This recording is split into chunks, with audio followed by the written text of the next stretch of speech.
right, I call the meeting to order. This is Debbie Dutton. Pledge of Allegiance.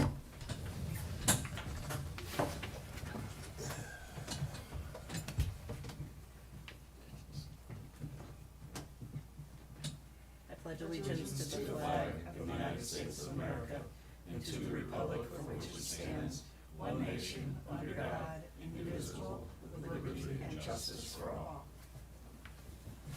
Roll call. I'm here. Mike? Yes, ma'am. Jack? Here. Barbara? Here. Dave? Here. Scott? Here. Joe? Here. Would somebody like to, any discussion on the minutes? Okay, somebody would like to move to approve them? I'll do that. Second? Second it. Okay. All right, all in favor? Aye. Mike? Okay, all right. Approved by everyone. Public comment. Okay. Council Such a meeting. crowd you draw. I have to bribe people to come to our meetings. Yeah, I mean, there's a lot more to share. Finance Director's report. Okay, good morning, everyone. Well, the first item on my report, unfortunately, is to let you know that the new senior accountant that we had just hired is unable to continue working full-time, although he's very qualified and great potential. He's going down to a part-time status, while our grants accountant is out. She'll be out for about 3 months. So he'll be filling in for her while she's out part-time. But in the meantime, we'll be looking for a replacement. And that's, again, for the senior accountant position. Otherwise, this is just kind of a laundry list of things that we've been working on during this past month. So there was work that needed to be done for the installation of a gate valve at the south booster station. So we prepared the contract for that. There was a water main break on Estero Boulevard way back on December 3rd. So we've been working with Lee County to determine who the responsible party was in order to send them an invoice for the cost of the repair, and that cost was about $184,000. There were several budget adjustments that were approved by town council. We're just making sure that they were input into the system correctly, as it appeared some may have been missing. So that was straightened out. So the reports that you have today should reflect those budget adjustments. It's been taking more and more time to create the financial statements, but the reason for that is what we used to do annually would be preparing the accruals, recognizing revenue for when we're prepaid for revenue, and then as we spend it down, recognizing that. We haven't been doing any of that on a monthly basis, only annually. So now, in order for these financial statements to make sense on a monthly basis, it's important to do that monthly. We're not actually posting them. We're just, I'm just preparing them, and then I make the adjustments right on the face of the financial statements. Only because we need to come up with a solid methodology that I would like to just be able to replicate each month and have everything nice and clean. And so that's still under development. It's turns into being a complex process because we have individual grants that have their own terms, and trying to determine whether or not the revenue has been recognized. We have like shifting sands of FEMA projects, and things are shifted from one project to another. The projects are split, projects are combined, so that makes it very challenging to keep up with all that, especially when we're talking about expenses that happened previous years or closed years, because now all of that, all those changes have to be done on a spreadsheet. So, in order to avoid errors, you just have to put in the extra time to make sure you're reconciling as you go. So I just wanted to offer that explanation as to why it may seem like it's a lengthy process to get the financial statements out. Sorry, Joe. With Yes. the new system going in, can some of that be incorporated into the new system? Because a lot of the systems have means to set up automated accruals as with certain accounts and things, so that might be something to look into. Is there any functionality that could help you with that? Well, there is, and I actually our own software we have now also has the ability to do, certain standard accruals are set up, and we do those through the system. It's just the analysis that needs to be done. Some of it is a limitation of our system in the sense that there's a limited number of digits you can put in for project numbers, so you really can't even use the project numbers as effectively as we need to in order to keep everything straight, especially with FEMA, because you have overall project numbers, then within them you have like these job ID numbers, and once you get down to second and third tier levels, you just can't do it at all. So it all has to be done on a spreadsheet. But more, I think it's really the FEMA aspect of it that's difficult, because we're talking about expenses that started out right after Hurricane Ian in fiscal year 2023.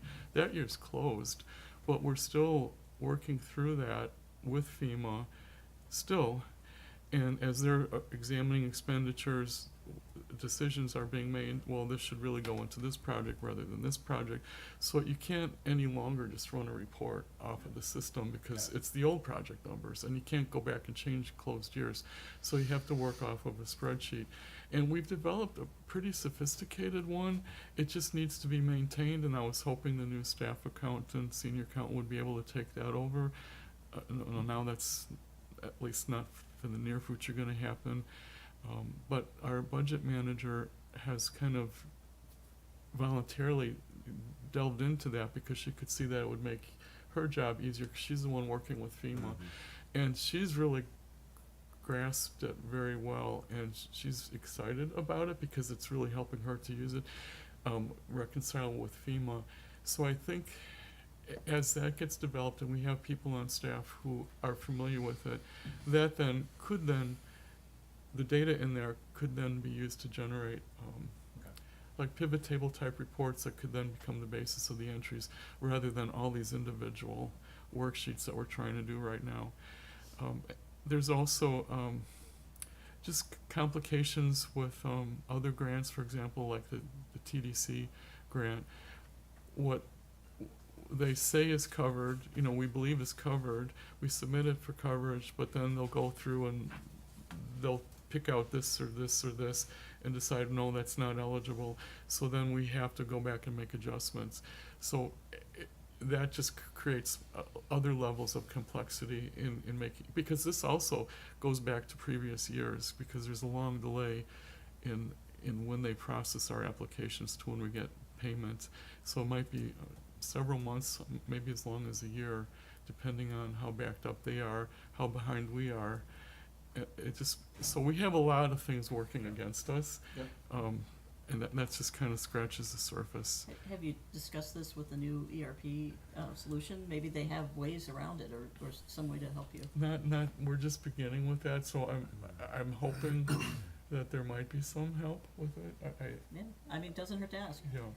So. I had a question, just Yes. general, not necessarily county, but does the town have like an Office 365 and it uses the Teams and all the cloud storage and all that stuff to organize things? or We not? do. I have to tell you, SharePoint has been a nightmare for me to Okay. use.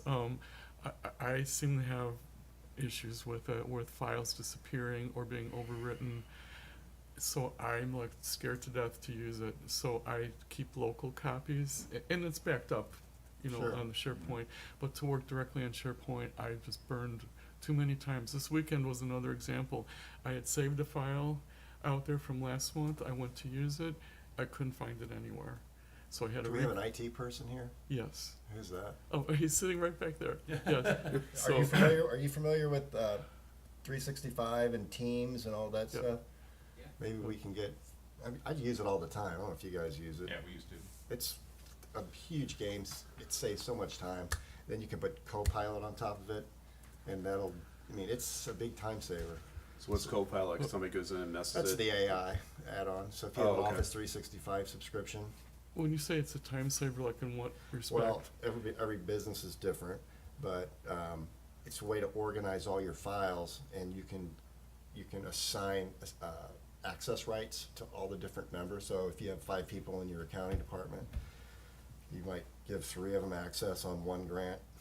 And it's just a better way to manage collaborative documents in the cloud. It's super easy once you use it. And then once you get familiar with that, I was doing it mainly because of Copilot, the AI assistant. But after I got into it, I'm like, I use Teams really more than even the Copilot, and Copilot's an add-on. But I still use it. And I just think you sound like you're struggling with being organized. We all do that, right? So maybe, what's his name? Josh, maybe he can get a vendor. I know a vendor that could help train a couple people, and then you guys get used to it, and if you like it. I'm just throwing out an idea to save you time, man. That's all I'm trying to do. I hope it's that easy. The example I was gonna give you is I couldn't find this file, so then I had to recreate it, then I went to save it, and I go to save it, and there it was. The file that I was looking for is now there. And this has happened several times, but I think there's something that goes on with the updating of SharePoint that, and the synchronization that sometimes there's an interference, and especially working remotely. I don't know the reasons, but Okay, I well, have, anyway. I mean, SharePoint was, for us, working remotely was a huge time saver. Oh my God, yeah. And with my team, we could throw a file out there, Yeah. like say you grant access, not access, but multiple people be working, you could see who's working on it Right, at right. any point in time. So it is, once you maybe get over whatever issues you're having with finding files, how you should save them, that's a team process. It's fantastic. If you're familiar with it, I'm familiar with it. If you want us, I mean, I'm happy to, if you got like, I don't know, anytime, I'm happy to come down and spend an hour and just show you the basic stuff. And then, well, not trying- I'm willing to, that would be fine. Maybe it's just me, I just have issues with it. Because I've had people go in and change, all they did was look at a spreadsheet, and then they accidentally would change something, and it's automatically saved. It's like, yeah. and now there's this, Yeah, everything automatically saves. well, The Well, only they other have thing you versioning. can do is, what I do is I'll have an archive folder, so you can stick things in that, so that at least if something changes, you can go back and see what happened. And there's also a way to track changes We'll on create a Excel. Doge for FMB, right? Well, We'll get the tech support in yeah, here. if you can David's figure out David's in charge. those issues. But you can track changes in Excel, it's one of the buttons on the top. Yes, I know.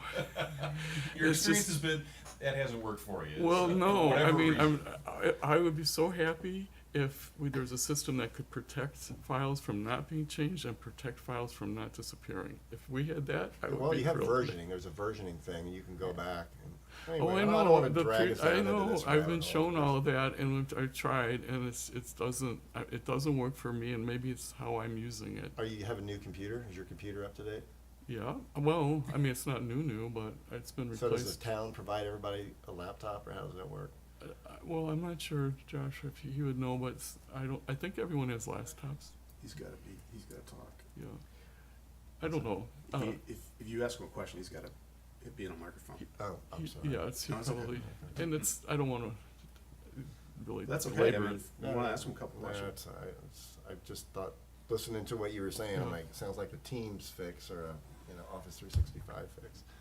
Here he comes. So, Here comes, ask him a question. So I was just curious, if you're the IT coordinator, so does everybody have like brand new laptops and all the software's automatically updated, so everybody's using? So the software is managed. So- The software is managed, so any updates get pushed out through the clouds to their systems. The moment they have internet, it updates and enforces it. all right. That. And then, so everybody in the whole government has an Office 365 email, In all some that form stuff. or fashion, yes. And then, I'm a nerdy accountant. I like everything organized and easy to get to. That's basically the way it works. And I don't know if you're leveraging the investment in the Office 365 It's all stack. Okay. set in there. They're all using SharePoint. They're all separated. Security Yeah. provisions are all set on pretty much everything. And then do we have a vendor that you use to keep everybody trained up for like people that are onboarding and just? Usually it would be handled internally through their departments and stuff like that. Sorry, I didn't mean to And then pull on you up here, here. if they ever need anything. What's that? And then I'm here if they need Yeah. anything specialized or anything like that. All right. Thank you. Our first guest speaker. Okay. All right.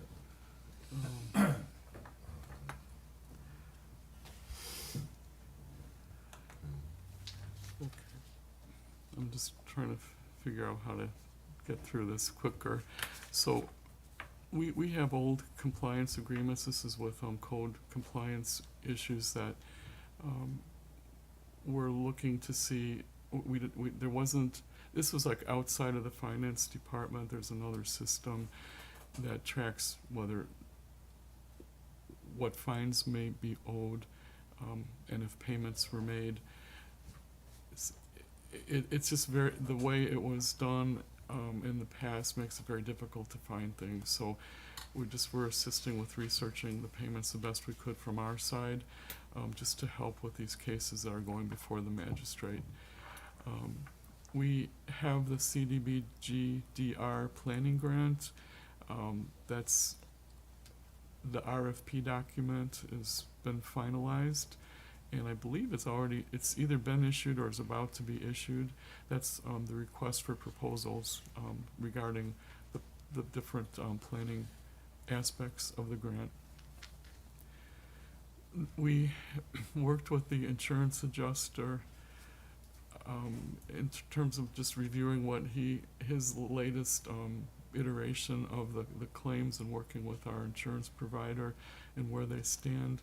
It looks like there's potentially $2.6 million remaining. A lot of it has to do with recoverable depreciation, which we would get anyway. But he was trying to work on a proposal that would allow them to pay that up front so that we have that cash up front. So that's still in process. That also then caused me to research FEMA policy regarding insurance requirements. I wanted to understand better what does FEMA actually require, because I have heard that if you were not adequately insured, they deduct what they think you should have been insured for from what they're going to pay you, because they always deduct insurance payments. But that was a bit of misinformation that I was told, because what it really comes down to is once you've received payment from FEMA for a type of claim like structural damage, let's say, of some sort, once you and you may have had very little insurance, they don't penalize you at that point. What happens is after they make that payment to you, part of the agreement for accepting that payment, you have to agree to being adequately insured going forward. And so if it were to happen again, that's when they would deduct what they had required you to keep as insurance from whatever payment they would give you. And this is a way to control costs on their end, because they're supposed to be a last resort, not a first resort. So it makes sense, and after researching those policies, I was glad to have a clearer understanding of that. We're progressing with the implementation of the new utility billing system that's provided by a company called Kusi. The data conversion, we've been troubleshooting that. They actually calculate things more accurately than our current system, so the disparities that we're finding were actual disparities in our current system that would come to light, and then adjustments would be made later. So now, at least going forward with the new system, we shouldn't have those issues. And like, for example, it would be like when meters are changed, the difference in the meter readings, because now you're comparing to the last meter reading was an old meter, the new meter reading was from a new meter. The old software wasn't necessarily handling that correctly, and so it would result in outrageous bills sometimes that were obviously caught, and then we'd have to go and do a correction or an adjustment for that. But the new system doesn't do that, it handles it correctly. There's also the design for the parking lot for the new town hall. There's a contract that was prepared for that, and I'm not quite sure where that stands. I presume it's been completed or near completion by now. We've been working with collecting information for the implementation of our new accounting software. The initial training we had, introduction to what the training will be, and now the next thing will be assigning that training to the appropriate people as far as what modules they will be trained on. And then an implementation plan is still being developed. We've plugged in our schedules, and we're starting to develop a timeline. It looks like it could be about a year, roughly, but the timeline isn't completed yet. Continue to work with the FEMA program managers for Hurricanes Ian, Helene, and Milton. We have weekly, sometimes bi-weekly meetings with them, reviewing the expenditures and the status of things, and what's being submitted. There's a very thorough review that takes place with each of the claims, very time consuming, and so that's why, especially with Hurricane Ian, when there's so much, why this process is taking literally, now it's been 2.5 years.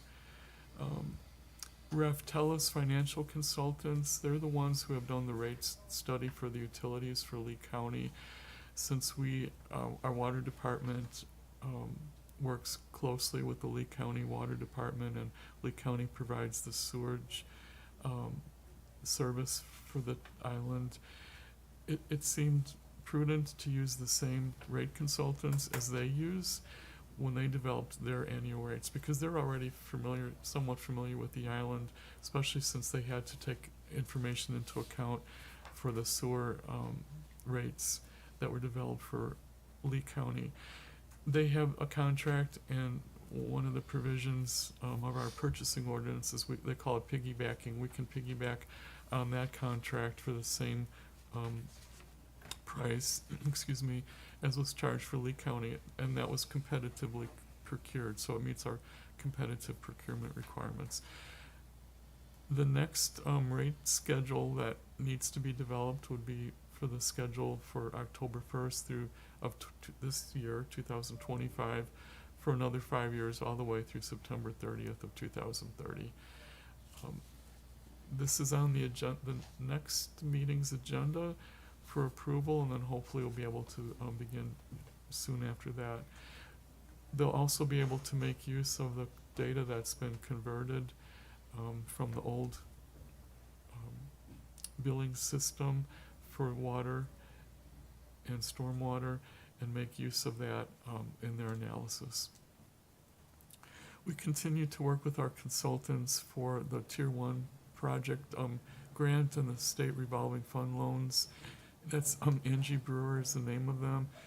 We have a shortfall in funding for the Tier 1 project that was known from the beginning, and so some of the options were to request an increase in the state revolving fund loan, which we'll pursue, but the next opportunity to do that would be in August. So we're just trying to see if there's other projects that could be folded in with that increase along with it, because you can only ask for an increase in the loan once, and so I want to make sure we take everything into consideration we can, as well as make sure that we're not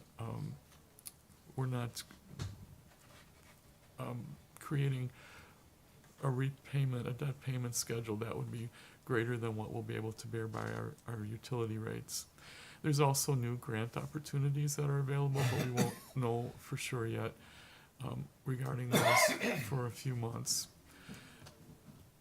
We continue to work with the tax appraiser's office, tax collector's office, and the town attorney to set up a collection mechanism to recoup private property demolition expenses.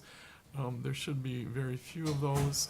It's going to be funded temporarily with the bridge loan, but then once, according to the agreement we have and what the town council approved, it would actually be added on to the private property's tax bill, and so then it would be collected that way. Our budget manager continues to work with the Tidal Basin, who's our consultants, to review the supporting documentation for the FEMA projects. Our grant coordinator worked on preparing the grant application for TDC and for beach renourishment, and submitting the expenditures for reimbursement. There's also been quite a bit of work done by Kirkwood Electric on the new town hall, getting that ready to be utilized and function as our new town hall. In the beginning, it was not anticipated it would exceed the $75,000 threshold, but it has, and so there's something going to town council in order to approve of those expenses that have exceeded the $75,000 limit. Similarly with soft trim, quite a bit of work has been done by them to outfit the building with wiring and equipment such as security equipment, security monitors, Wi-Fi, audiovisual, all of those types of things. Our contract with Softrum, they're our IT services provider, had pricing in there for additional services.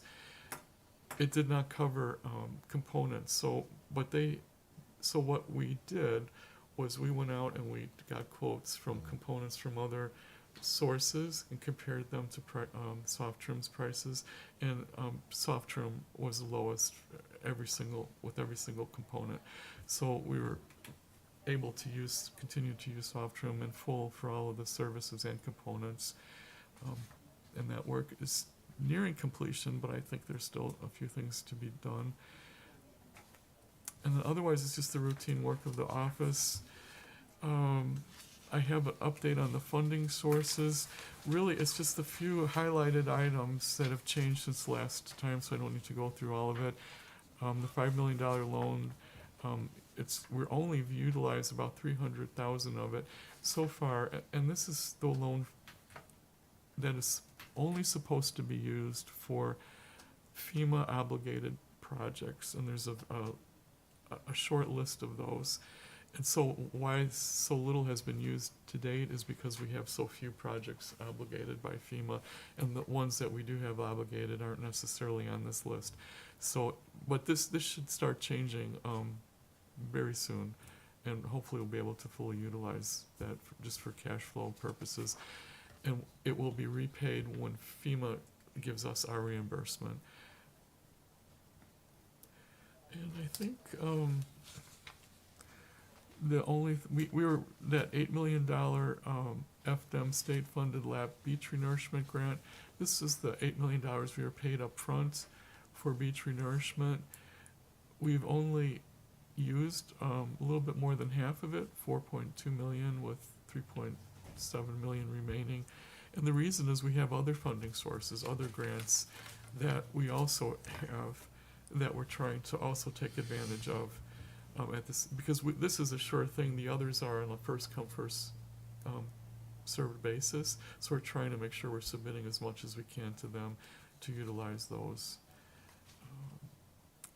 And I think that's probably it, other than an update on the $7.5 million revenue replacement grant from the state.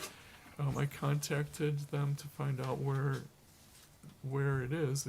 We were supposed to have received it about 2 months ago. It was approved, but I found out the state only has a certain amount of cash it can release for such purposes, and they do so on a quarterly basis. And so the next time that there'll be a sufficient cash available for them to pay us is going to be after this quarter, so it'll be after March 31st.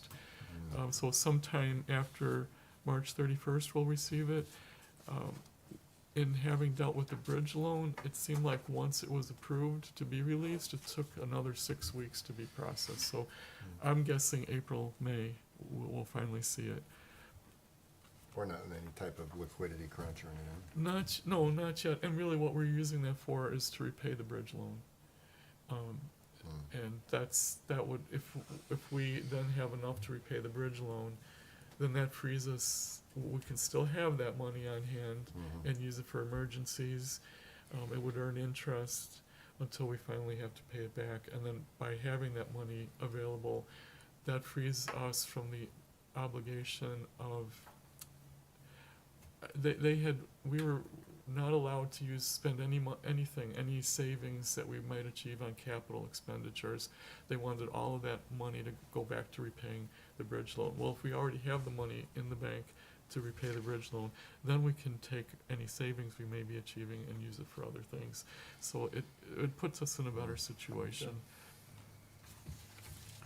Sounds complicated. Well, okay, so then we have the financial statements, and I'm so sorry it was so late last night. It's just very, very difficult to get this done, on top of the other things that were also needed this week. The balance sheet, I think, tells a pretty good story, especially in the general fund. You know, our cash is doing very well. We have a good fund balance. Cash investments, I should say, and we have a good fund balance. The debt service fund, that's just functioning. The money that's in there is just used to repay that community enhancement loan that we received. We didn't spend very much, so the loan payments aren't very high. But this will be a pretty stable amount going forward, and it's already just automatically included in our budget. The emergency fund, this is the thing that really fluctuates quite a bit. Our cash balance is down to 1.8 million, but we have about 7.7 million due from FEMA and FDEM.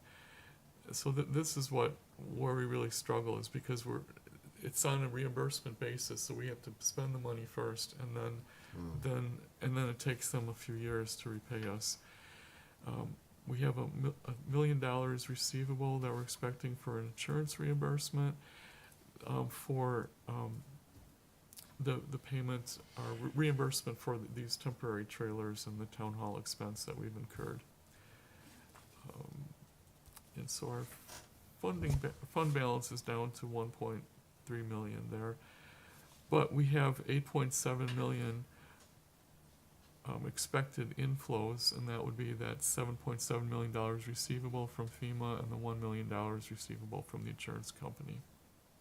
So we spent 7.7 million, and now we're waiting to get paid back? Is Yes, that it? yes, sir. Okay. And it takes 3 years? Well, I mean, these expenditures are ongoing, and we have been receiving some. I think the last report we get to, we'll have more detail on that. Okay, so the bridge loan is pretty much stable. We've not been using it. We've not had to use it this year so far. But it's down from the original 13 million. Let's see, gas tax, we just have very little activity there. We've spent some of that for allowable like repair work that has to do with sidewalk and roads. Beach access this is the TDC grant. The cash is zero because this grant is on a reimbursement basis, so we have to spend the money first. So we borrow the cash from the general fund. Let's make sure I get this. Yes, from the general fund, and then we also then have the receivable that exists for what's already been submitted for reimbursement. The building fund has not had very much activity. This is the permit department. So in terms of the net activity, the permit revenue coming in versus the expenses of the department have resulted in just a change of $71,000, which is really remarkable so far this year. Capital fund, this is another one that has a lot of activity.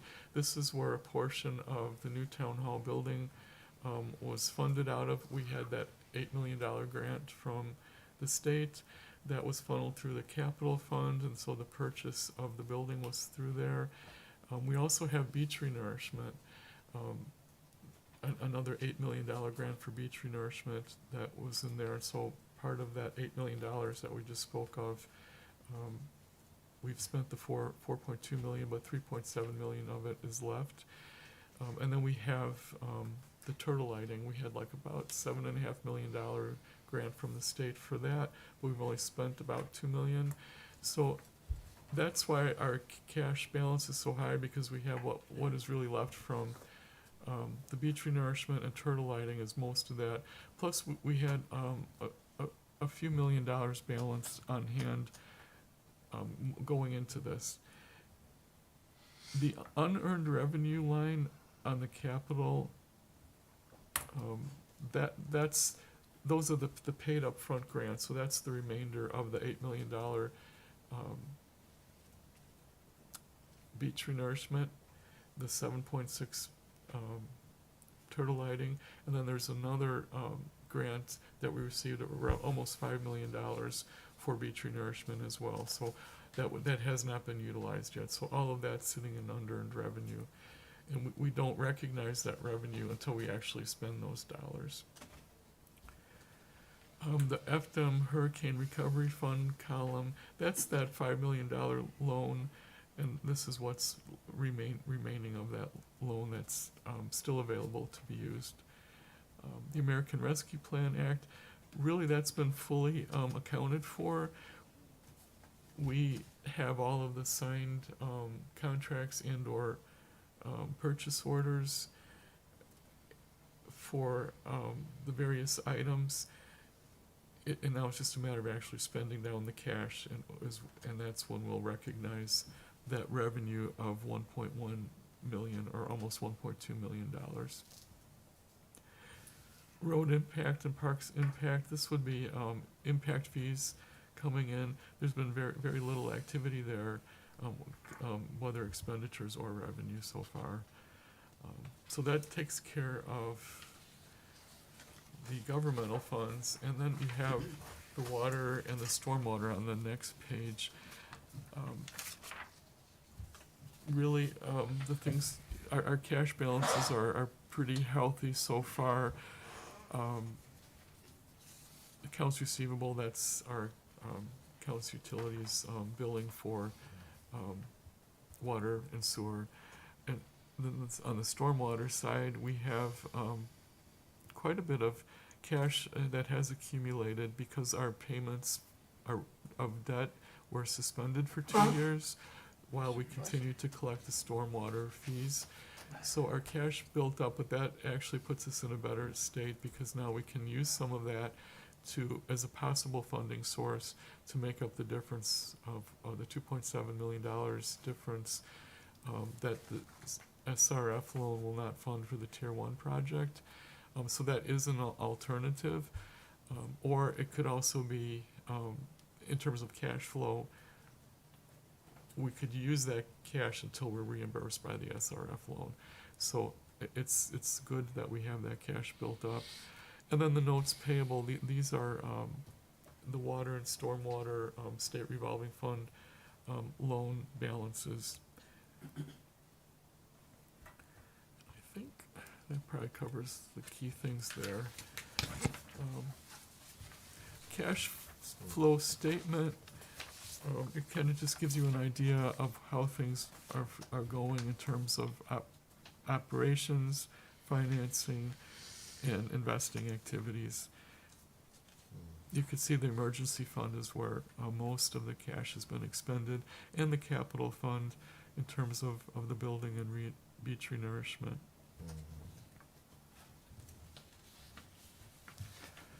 And then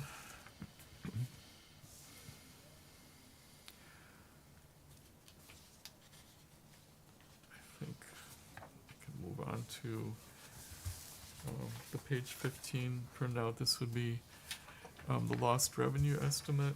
So this is comparing our revenues for so far the 4 months of 2020 fiscal year 2025.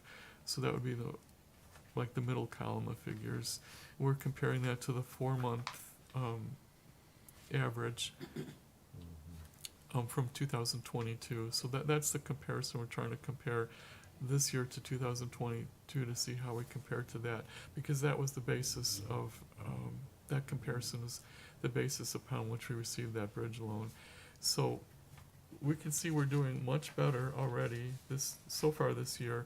Most of it has to do with the ad valorem taxes, of course, which is what we commented on last year.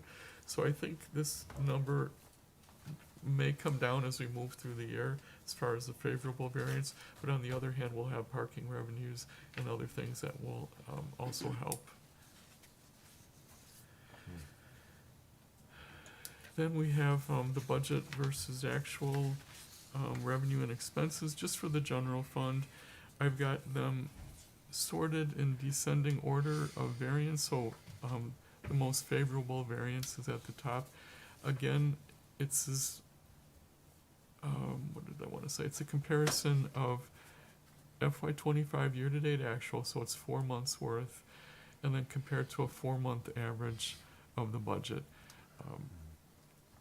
So it's not the best comparison, as we discussed in the last meeting, because it's not a monthly budget, it's just an average, and the budgets are seasonal depending on the item. But still, overall, with using this as a comparison, have a favorable variance of 1.6 million. And then if you look at all of the expenditures, we also have a variance of $673,000. So, Joe, Yes. so the code enforcement fees, we budgeted 200 grand, and we've got 726 year to date. Yeah, Yes. we had one big, Yes. one big event where we collected just about all that money. We had one bad actor that, Oh, okay, I know what you're talking about. and when she sold her house, we had a lien on it, Got so it. we got the money. That's it's a total anomaly. I mean, Yes. typically you won't get that much at one point, but that's what happened. And I think because of it being an anomaly, really then that's not one of the opportunities we have to use that to fund some other things that are coming up. I think there's a code enforcement boat that needs to be replaced, so there'll be funding for that, for sure. I was just curious. So, okay. And then we have the next pages. 19 is the department budget variance. It's the same figures, just arranged by department. I should say subtotaled by department.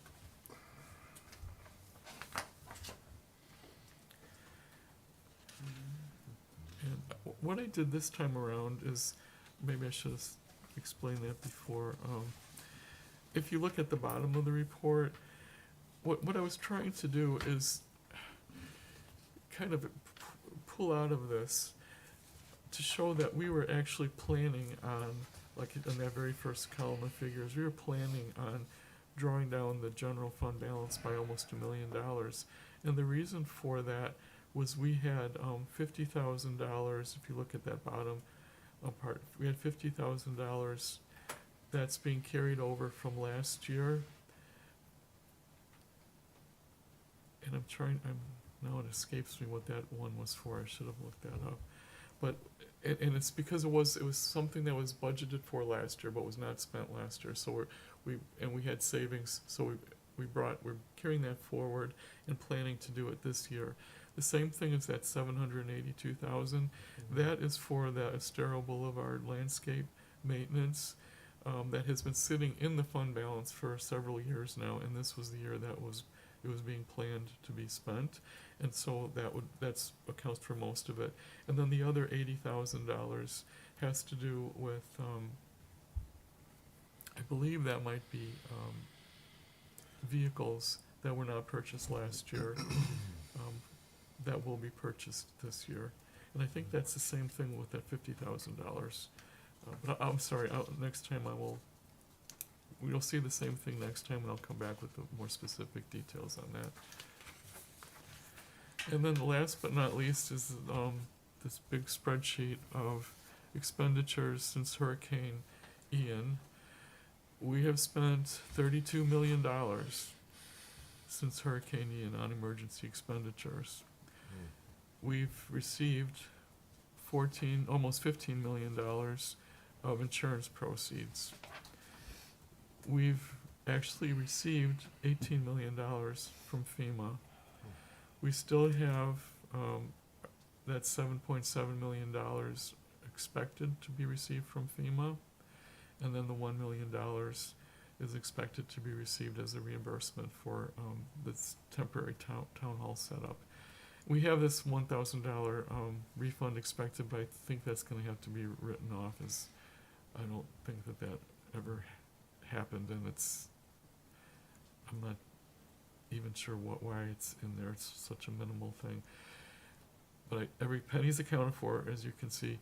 Then we have unreimbursed expenses of $428,000. And then we have, in terms of what's been still untapped, is $10,387,000 worth of insurance and Is that 10 million? 10 million. Yeah. But that also includes the 4.1 million that we contributed from the general fund. So if you deduct the 4.1 million, that's roughly like 6 million of insurance that's not been utilized yet. So that's kind of an overall summary. So of that's a where we good stand. thing then? So we're ahead? Is that what am I reading? That's gotta be wrong. I'm wrong, I guess. Well, So we have, we do have funding still available to be used mm, for insurance. The issue is cash, because it's a good thing we still have that available, because we have, 7.7 million outstanding mhm. in receivables from FEMA. So it's really that additional insurance proceeds and our contributions from the general fund, that last column, that are keeping us afloat in the emergency fund until we receive the reimbursement from FEMA. Alright, any other comment on the reports and statements? Any member items and reports? The next meeting is April 14th at 9 a.m., Monday. Everybody okay with that? Alright, would let somebody like to move to adjourn the meeting? To adjourn? I'll second that. All in favor?